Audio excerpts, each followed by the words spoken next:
Hello, everyone, and welcome back to Legends and Lore, the podcast where we journey into the mysteries of history, folklore, and the unexplained.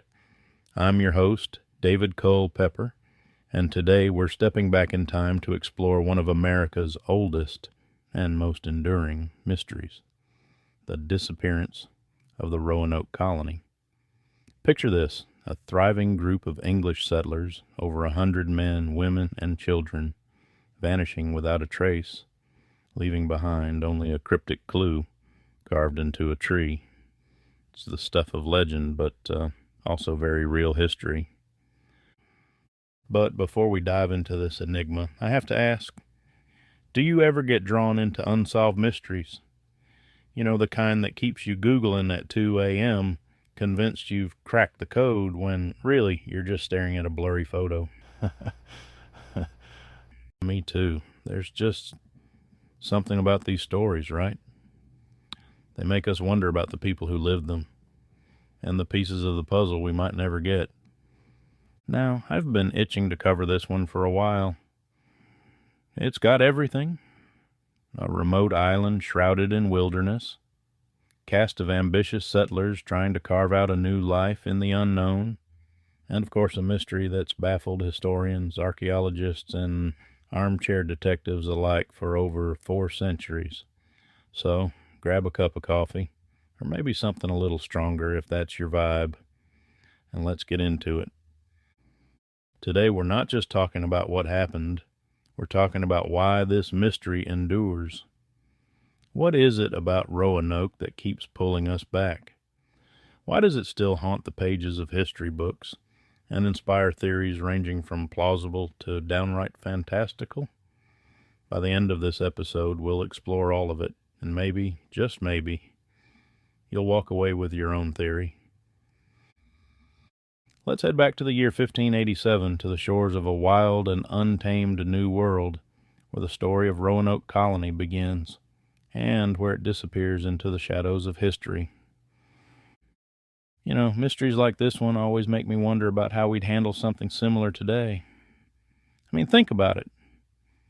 What if we woke up tomorrow to find a small town just gone? No texts, no emails, just a cryptic post-it note stuck to a mailbox. Wouldn't that drive everyone absolutely mad? And don't even get me started on the internet theories. I can already see the Reddit threads lighting up. Aliens abducted the whole town, or it was a government cover-up. Honestly, I think we'd all just be panicking while trying to live stream it on TikTok. But back in the late 1500s, things were different, and the people who vanished at Roanoke didn't have Twitter to document their every move, or a GPS app to keep tabs on their location. Their world was one of uncharted maps, long ocean voyages, and letters that took months, if not years, to reach their destination, if they ever arrived at all. It's hard to imagine living in that kind of uncertainty, isn't it? Speaking of mysteries, I actually got hooked on the Roanoke story as a kid. There was this book in the school library in bright yellow cover, bold letters, The Lost Colony. It had these dramatic illustrations of settlers carving Croatoan into the tree. I remember thinking, oh, wow, people really disappeared like that. It felt more like a ghost story than history. And honestly, it still gives me chills. Now, what makes Roanoke so fascinating is that it's not just a single mystery. It's a puzzle with layers. You've got the politics of Elizabethan England, the challenges of surviving in the New World, and the relationships between the settlers and the native tribes. Plus, let's not forget the eerie silence that greeted John White when he returned 3 years later. It's enough to make you want to grab a magnifying glass and play detective. So, let's dive in, shall we?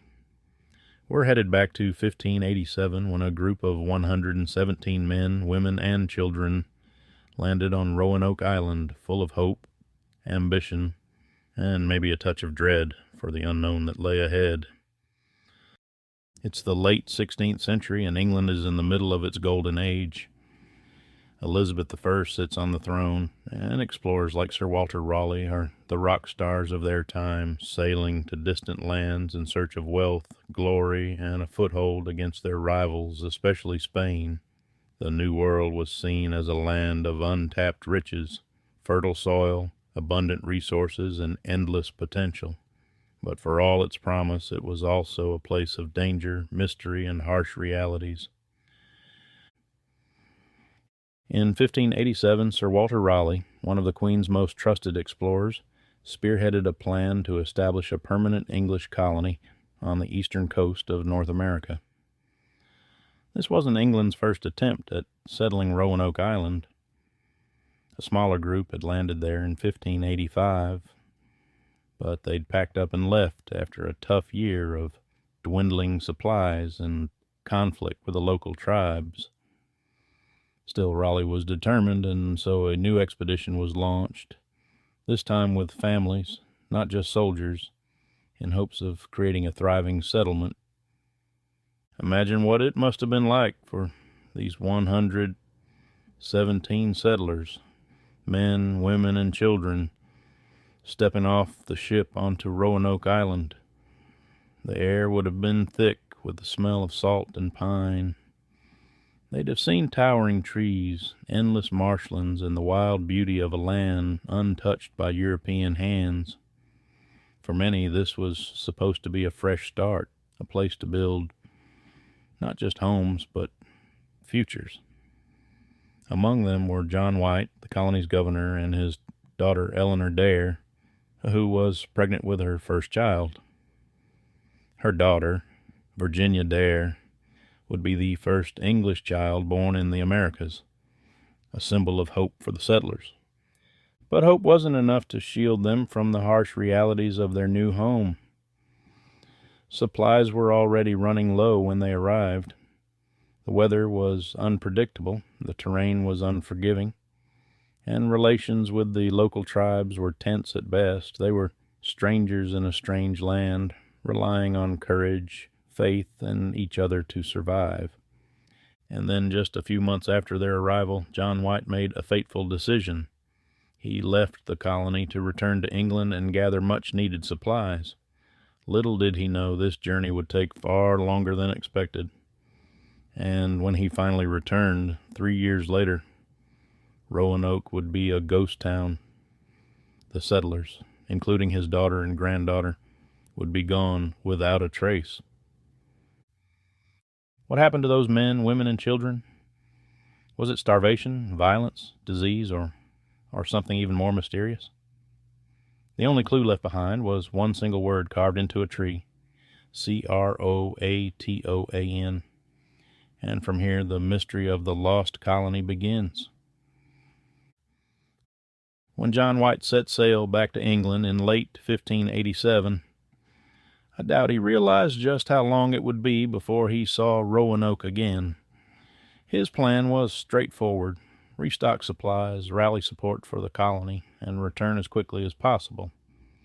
But fate had other plans. England, as it turned out, was on the brink of war with Spain, and the Spanish Armada was looming on the horizon. Every available ship was needed for defense, leaving White stranded in England for 3 agonizing years. Finally, in August of 1590, White secured passage back to Roanoke. His thoughts must have been racing as the ship neared the island. What would he find? How were his family and the settlers holding up? He'd spent those 3 years haunted by visions of their struggles, their resilience, and perhaps their desperation. But nothing could have prepared him for what he actually found. As White stepped onto the shores of Roanoke, the silence must have been deafening. The settlement was eerily empty. No welcoming party, no signs of life, just a cluster of abandoned structures slowly being reclaimed by nature.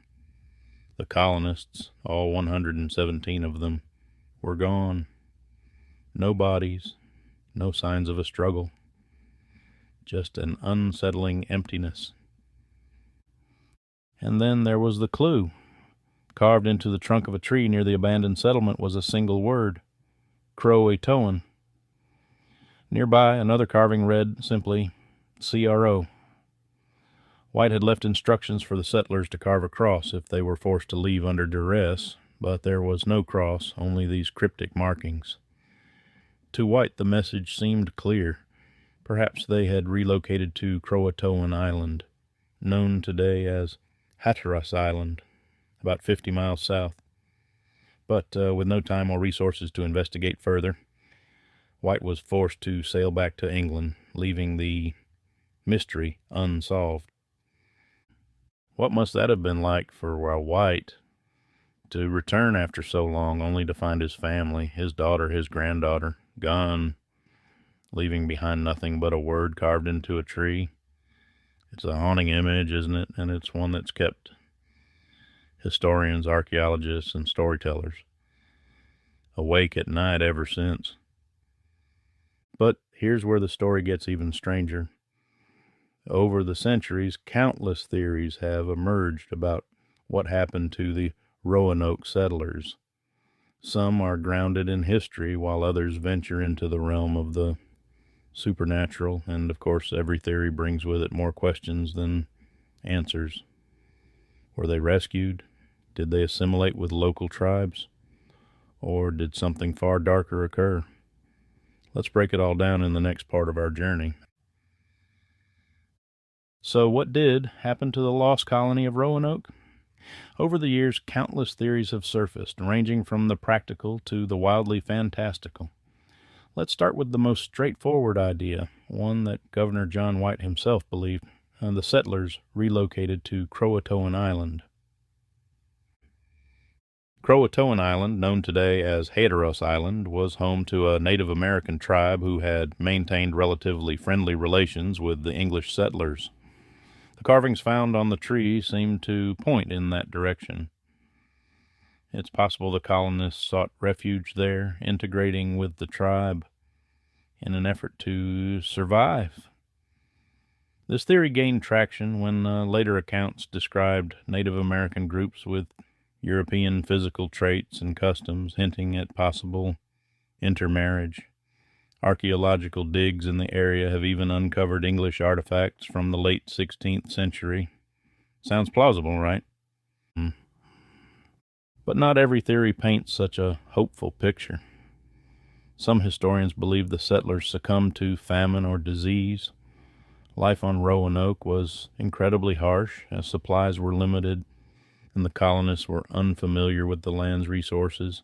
Starvation could have driven them to split into smaller groups, seeking food and shelter elsewhere, only to perish in the wilderness. Then there's the possibility of conflict. Relations with the native tribes in the area were complicated, to say the least. While some tribes, like the Croatoans, were welcoming, others, like the Secotans, were less so. Did tensions boil over, leading to violence? If so, why were there no signs of a struggle left behind? It's a chilling thought. And of course, no mystery would be complete without some wilder ideas. Some believe the settlers fell victim to a supernatural force, curses, spirits of the land, or even something more extraterrestrial. I mean, who doesn't love a good alien abduction theory? And while it might sound far-fetched, it highlights just how deeply the story of Roanoke has embedded itself in our imaginations. One of the more modern theories suggests that the settlers may have tried to travel inland toward Chesapeake Bay in search of better resources. This idea is supported by recent archaeological discoveries. Fragments of English pottery and tools have been found at inland sites far from Roanoke Island? Could they have scattered into smaller groups, slowly assimilating into various Native American communities? In the end, each theory leaves us with as many questions as answers. What drove the settlers to carve Croatoan into the tree? Why did they leave no clear trail to follow? And most importantly, what became of them? The truth is, we may never know for sure. And maybe that's part of what makes this mystery so enduring. But even centuries later, people are still searching for answers. Archaeologists, historians, and even amateur sleuths continue to uncover clues, piecing together fragments of a story that's as much about survival as it is about disappearance. In the next part, we'll explore the modern efforts to solve the mystery and the discoveries that might bring us closer to the truth. Centuries have passed since John White first stepped onto that deserted shore, yet the mystery of Roanoke refuses to fade. It has captivated historians, inspired storytellers, and even found its way into pop culture, from novels to documentaries and even horror series like American Horror Story. The Lost Colony continues to spark curiosity and creativity, and who can blame us? It's the perfect blend of history and enigma, where fact and speculation dance together in an endless waltz. But while it might make for great fiction, solving the mystery of Roanoke has been a lifelong pursuit for many researchers. Over the years, archaeologists and historians have combed through every clue, every fragment of pottery, every tool, every scrap of writing, to piece together what might have happened to those 117 settlers. And in recent decades, modern technology has given us new ways to dig deeper. One of the most intriguing breakthroughs came from digs on Hatteras Island. Researchers uncovered a mix of English and native artifacts, including a 16th century gun barrel and a piece of slate with writing etched into it. These findings suggest that at least some of the settlers may have relocated there, possibly integrating with the Croatoan tribe. But that's not all. Further inland, in an area known as Site X in Bertie County, North Carolina, archaeologists found artifacts that date back to the late 1500s. Items like pottery fragments, a sword hilt, and an aglet, a small piece of metal used to secure fabric, point to English presence far from Roanoke Island. These discoveries have given a new life to the theory that the settlers broke into smaller groups and moved inland, seeking better resources and safety. But even with these discoveries, questions linger. Why were the carvings left on the tree at Roanoke? Was Croatoan meant to guide someone to Hatteras Island? Or was it simply the last word of a desperate colony? Did all the settlers move together, or did some meet a different fate along the way? Each new piece of evidence brings us closer to the truth, but the full story remains elusive. And perhaps that's the beauty of a mystery like Roanoke. It's not just about the past, it's about the present, too. Our need to explore, to uncover, to connect the dots. It reminds us that history isn't static, it's alive, waiting for us to discover it, one fragment at a time. In our final part, we'll reflect on why the story of Roanoke matters, how it shaped our understanding of the early colonial era, and why it continues to resonate with us today. And so, the story of Roanoke remains one of history's most enduring mysteries, a tale of hope, hardship, and resilience, wrapped in a riddle that may never be fully solved. But maybe that's part of its magic. The Lost Colony reminds us of the fragility of human ambition in the face of the unknown, of the risks our ancestors took to carve out a future in uncharted territory. It's a story of survival, of adaptability, and of the enduring human spirit. Every time I think about the settlers of Roanoke, I can't help but wonder, what were their final moments on that island like? Were they filled with fear or with hope? Did they look to the horizon, imagining rescue, or did they carve that word, Croatoan, knowing it was their last message to the world? These are questions that keep us coming back, generation after generation, searching for answers. But maybe it's not just the answers that matter. Maybe it's the search itself. The way mysteries like Roanoke make us curious, make us ask questions, make us dig deeper into history and ourselves. And isn't that what legends and lore are all about? They connect us to the past, to each other, and to the stories that make us human. Now, I'd love to hear from you. What's your take on the mystery of Roanoke? Do you think the settlers made it to Croatoan Island? Or do you have a theory of your own? Send me your thoughts. I might even share some of them in a future episode. Don't forget to follow us on social media and subscribe to the podcast wherever you're listening right now. If you enjoyed today's journey into the past, leave us a review. It really helps the show grow. And hey, if you know someone who loves a good mystery, share this episode with them. Who knows? Maybe together we'll solve it someday. Thanks for joining me on Legends and Lore. Until next time, keep exploring, keep questioning, and keep the stories alive. I'm David Culpepper, and I'll see you in the next chapter.